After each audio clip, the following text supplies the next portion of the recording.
So, nabakasa po natin yung mga kahoy at ito, nabanlawan na natin siya. Tanggal na, no? So, kita-kita na yung pinakano ng semento talaga, no? Semento na po talaga kasi nakalagay dito kasi parang ito yung pinaka naging poso negro natin ng paggawa tayo ng bahay. So, ginawa lang talaga siyang yun nga, flooring ng naging kubo dito, no? So, ayan. Malinis na siya. At the same time guys, ito na yung magiging next project natin is gagawin na po natin siyang tiles, no?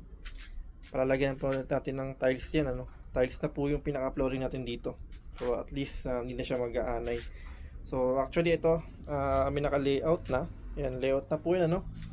So ang magiging flooring yan, yan, pantay na po dito. Bali, itong pinaka-kahoy na to, lapat na po yan. Matatakpan na to ng pinaka-tiles. Pinapatakpan na po natin ng tiles yan. Tapos the same time, may harang po dun before na parang ganyang kawayan. Ngayon, pinatanggal natin yon, isasagad natin sa pinaka mismong pader. Then, flooring na po siya ng tiles. Ayan. So, abangan po natin sa susunod na ating pag-upload ng video, no?